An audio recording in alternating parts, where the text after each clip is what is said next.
Hello everyone, this is Tanya here from EDU TV, and today we are at yet another episode of our program, It's a Matter of Principle. And we have with us today Mr. Gautam Sarkar, the principal of ABVP, Aditya Birla Vani Bharti School based out of Hooghly, and Mr. Kundan Lal Dogra, the principal of MV International School based out of Jammu.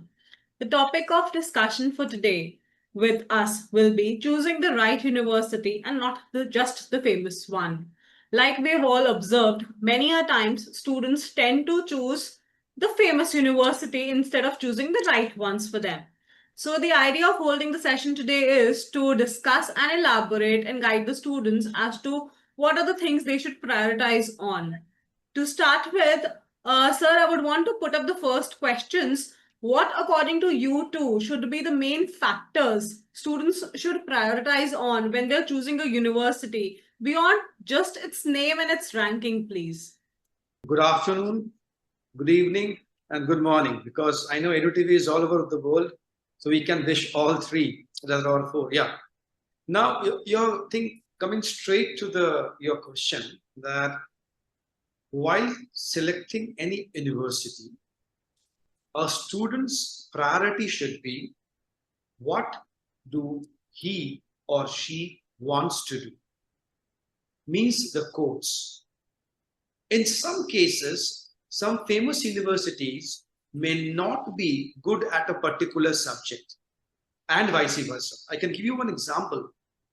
University of Edinburgh, its rank is 35th in the world, but his rank in philosophy is number 6 in the world. Now see, if you compare University of Edinburgh with another university whose rank is 1, 2, 5, 10 or 15, but if your choice of subject is philosophy, in that case, University of Edinburgh will be better than any other university. It means, from my point of view, when a student intends to choose an university, his or her first thing, he or she should know which subject he wants to go ahead. What is the faculty of that particular department? Faculty details are available over net for every university. And also, if it's a professional one, they need to know that what kind of placement they're going to get. Placement means the opening post completion of the course. So these are the basic things. And again, geographical, you can say geography of that particular university, where it is placed.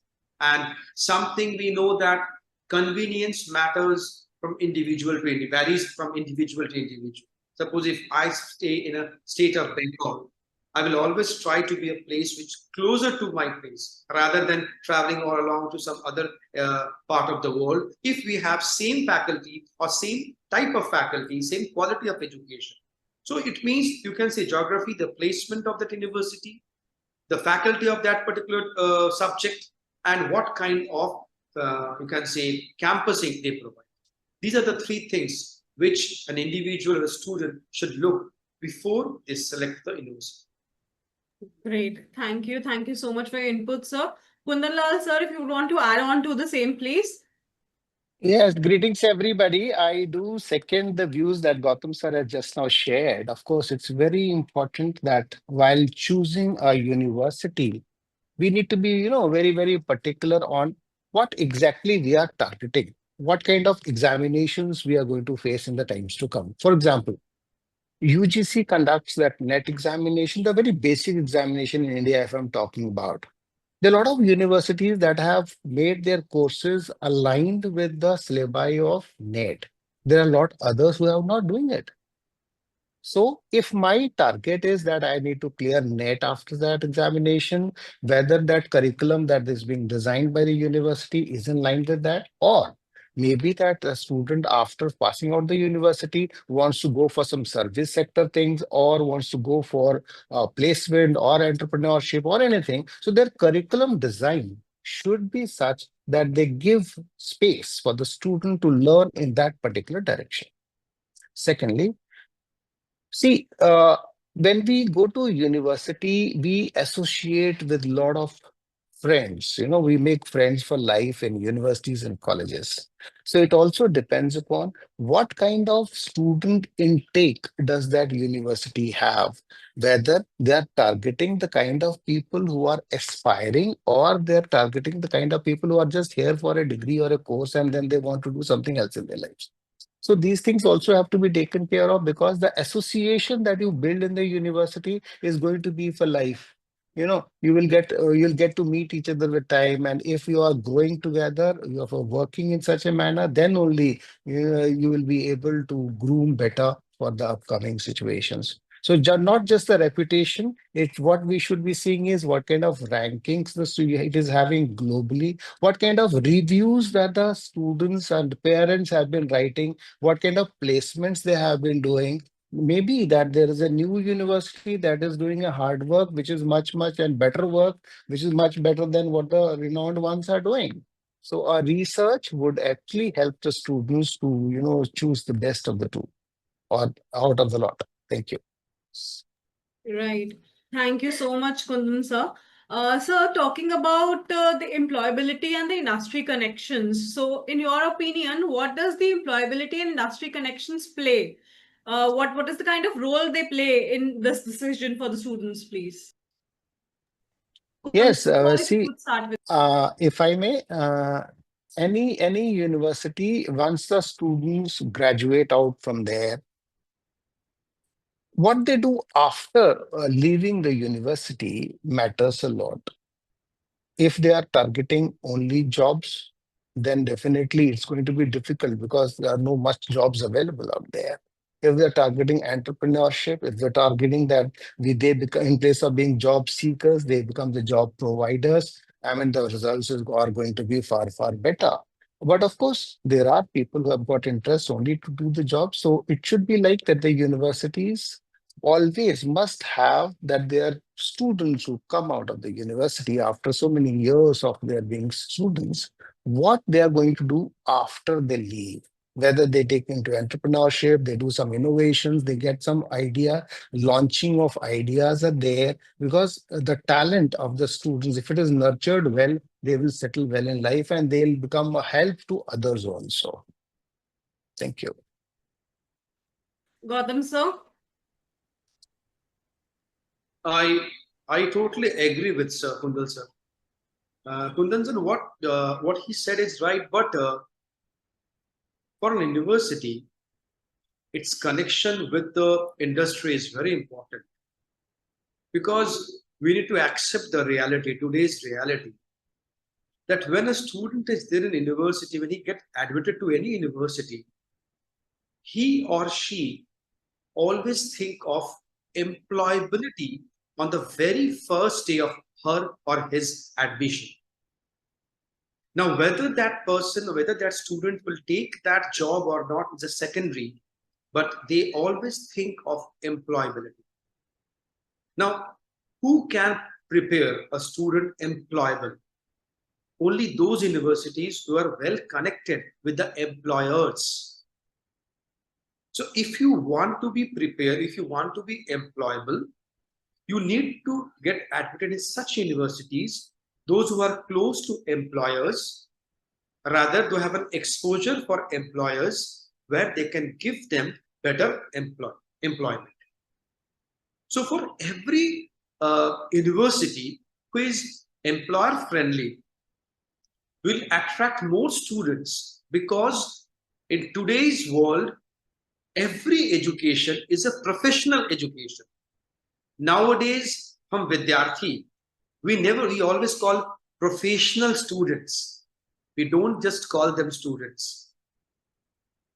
Because from the very childhood, even from parents, from teachers, from school principals, peer group, everybody always say that how much they are spending on their education.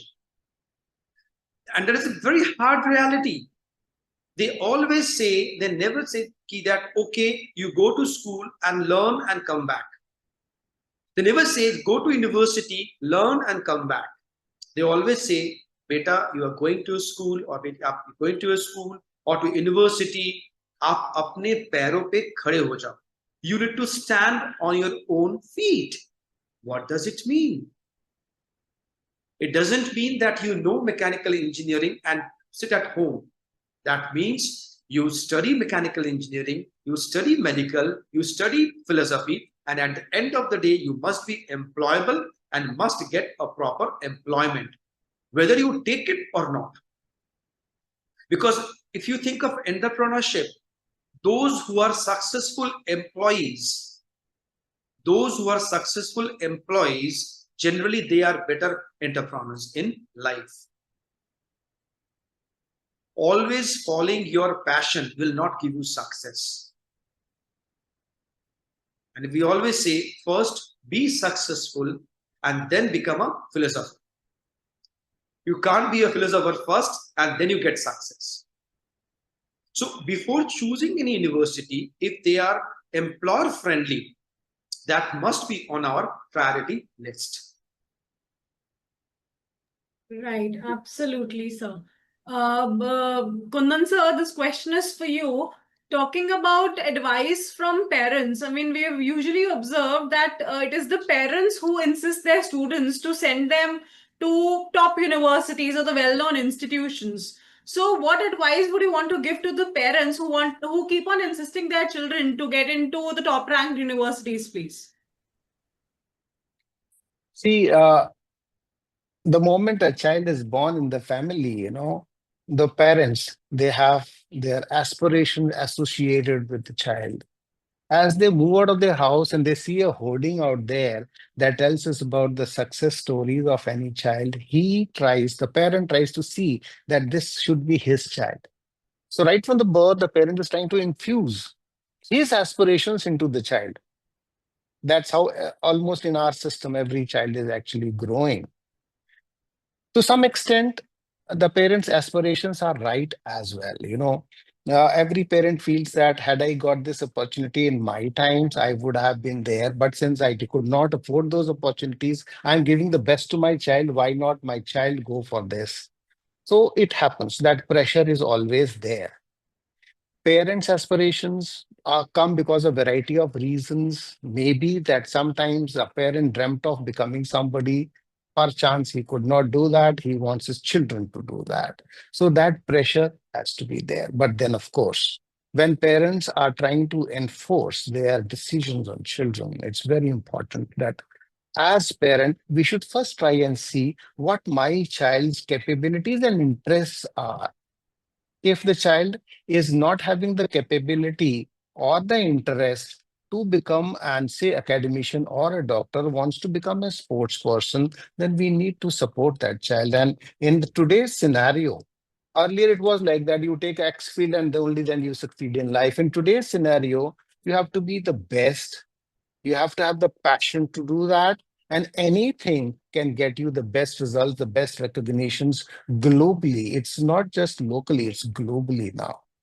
So to the parents, I would advise that let us speak to the children rather than talking and telling the children. Let the children speak their hearts out, get their, even if required, get their analysis done through psychologists as to what their interests are. And only then we should support the students to get that particular course or somewhere in a university, which is going to help them in future. We have seen a lot of movies predicting it. We have seen a lot of children doing it in life. They are changing their careers afterwards. Initially, they go into one field. Then after those 3 to 4 years of doing that course, they have to change it because now they feel like, no, this is my interest. I have to pursue that. But meanwhile, they have already wasted a lot of their time. So that will save a lot of time, a lot of effort would save. And once the child has the passion or the fire in him to, reach to a particular goal, and if he gets that direction, definitely is going to be a success in life. Thank you. Right, absolutely. Gautam sir, coming to you, talking about the specialized universities and global campuses that are rising in India now, do you think the concept of famous universities is evolving now? Concept of what do you mean to say that? But say particular for a particular course. Now they are opening smaller campuses in India, or they're having collaboration with Indian universities, and then they are providing them last 2 years or 6 months or 3 years over there in their main campus, that is overseas campus. Yeah, this is very much in practice because of the global situation. Many families, many parents, they just don't want to send their kids directly outside. Because see, the global condition, we don't know what exactly going to happen in next 6 months or 1 year in Europe or in other part of the world. So we always prefer to keep our kids within our country or close to their homes. As a result of which, but simultaneously we want to give them the best of best education. Now, when these big universities, they collaborate with other universities of India, other private universities or government universities or semi-government universities in India, or they open their small campuses in premier cities, that definitely encourages the present generation of parents. Because see, we always talk about the mental health of a student. We always talk about IQ level of a student. We always talk about student orientation program. We never talk about parents orientation. We talk less. We never talk about the mental health of a parent. I never heard that there is any workshop is going on a mental health of a parent. Good parenting is important, but mental health of them. If I want my son or daughter to get the best university, this is not my fault. This may be lack of information to me. I heard that so-and-so university is the best. I heard, and I found my colleague's son from that university got a very good package and he or she is successful in his or her life. So I want my son or daughter to be in that particular university. So we never thought that we should have more information for parents, more transparency. There must be an orientation program for the parents by the universities, not only for the students. And there should not be any commercial motive. There should be only informative information. The motive should be giving information to the parents. It's not that, okay, if I convince them, then we'll get few students in my university. So that should not be. Right. So that part is very important, and definitely this exchange program is playing a very crucial role for taking admissions. Like if I love to send kids from my family to those universities where they will give the global exposure but local safety. We say global exposure and local safety, because there was a time that people used to go to Russia for medical. There was a time many people they used to go to Russia, but with the present political scenario, people will not. In that case, they will always try to be here in their own country and continue their education. Yes, ma'am. Right.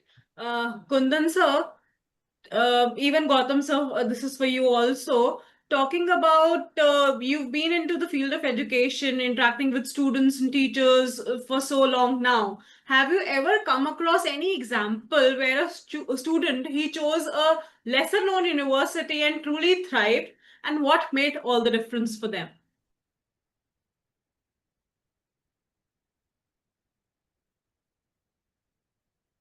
Not only one. I can give you many actually. I know. Many, but one of my student that I taught him in class 12. He was a science student, and he was very good at studies. Then he all of a sudden he said, "Sir, although I got in JEE, but I don't want to continue in engineering anymore." So his parent came to me and they said, "Sir, what happened to him? Just see, there is some reason that why he don't want to continue his engineering." And he scored he scored more than 94% overall. And in maths, physics, and chemistry, his average was more than 98. I think 98, 99, 100. That will be I used to tease him. What happened? You left out with 3-4 marks, you should get 100 out of 100. Then he took admission in Delhi University with arts, Bachelor of Arts. He topped the university both in bachelor's as well as in master's. And in most probably in 2000, I can't remember the date, I was called by the President of India to get an award. So I was staying in Bongo Bhavan. Bongo Bhavan is a place where the West Bengal government, it's for the people. So as a government guest, I was staying there. So I was just coming down, and the gentleman from the other side, he's also invited for another award ceremony, something. He was my student. Then he said, sir, now I got a very good job. I can't remember exactly which company he said. And he was, that time, they said, creative writing, that some other term was there. They write for advertisements. I don't know what exactly the term called. He used to write for the advertisement, a tagline. He used to write tagline for the company. And he became, I think, Eurasia head. So there are examples. There are examples. Like he cracked JEE. That time JEE was really difficult. His rank was within 3,000. He left that. He took arts and came to Delhi. He topped both in the university. After that, he was fabulously placed. I am purposely not taking his name, but he was fabulously placed. So like that, there are many examples that from leaving IIT, leaving Jadavpur University, leaving NIT, people come to other universities and follow their passion and they excel. So this is one example from my side. Absolutely, absolutely. Kundan sir, if you would want to quote any such example, please. As educationists, we come across a lot of children, we get their stories, and there are, as sir has rightly said, we've got hundreds and thousands of such stories, with children, they are being pushed to one direction, they leave the course in between, they come back.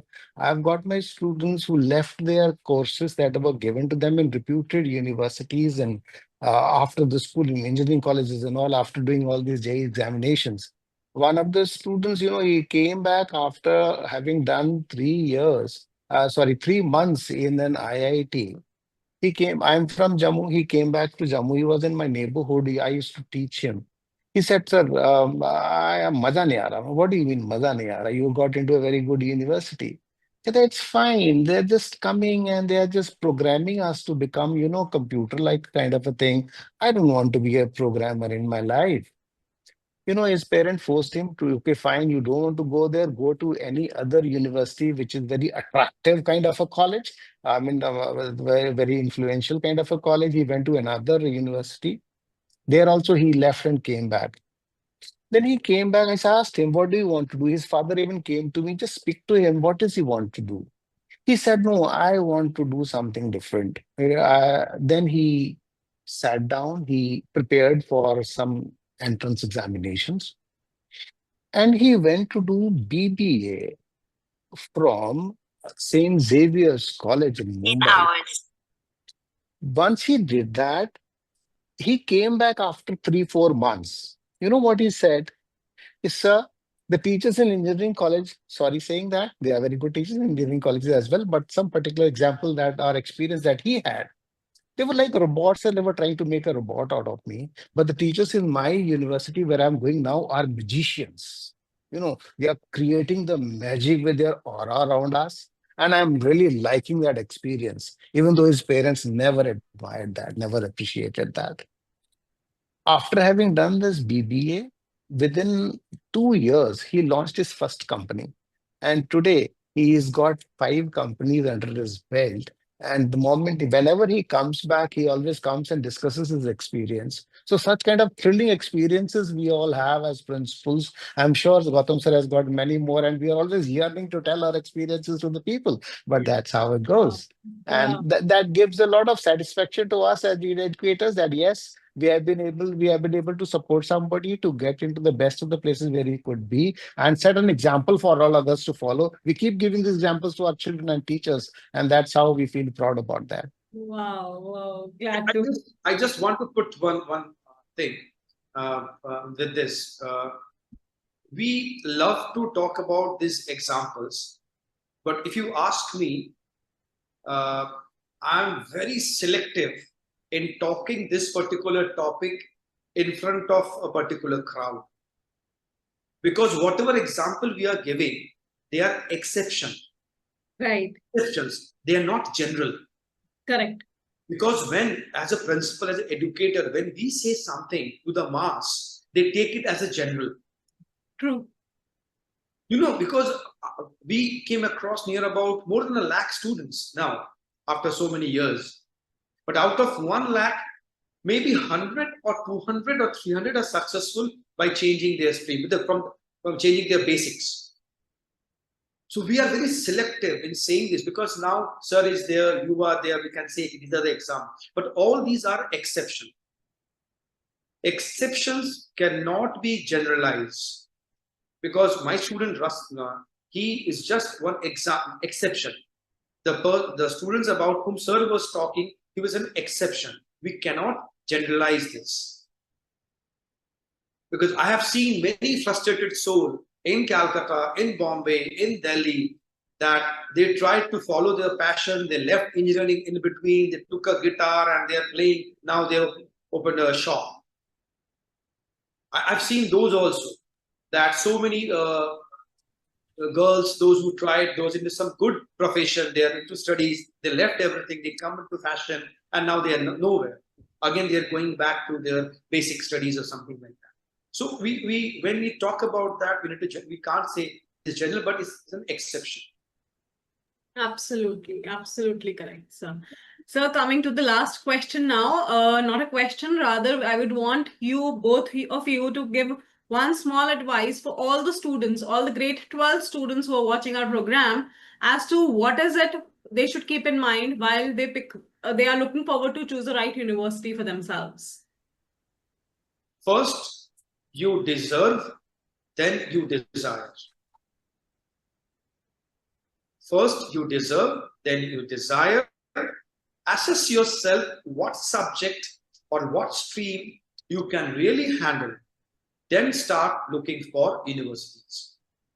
Once you're sure about your capabilities, then go for university. And choice of university must be as per their faculty and facilities, not as per their names. Some big names may have some big vacancies. In government colleges, there are huge seats are yet to be filled by professors. But in standard private universities, you will get good professors. So once you know what you deserve, then you fix your subject or line, and then you go for choice of university. Thank you. Thank you, sir. Yes, of course.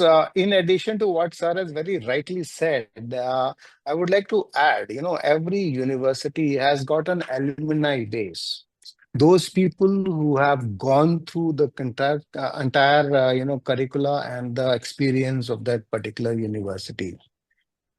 Our university that gives the alumni base open for remarks and to be shared with the public would be doing a genuine task. And if as the aspiring student, if somebody is able to get an access to the reviews and the feedback of the alumni base, I mean, they're going to get the best feedback that I can add to what sir has already said.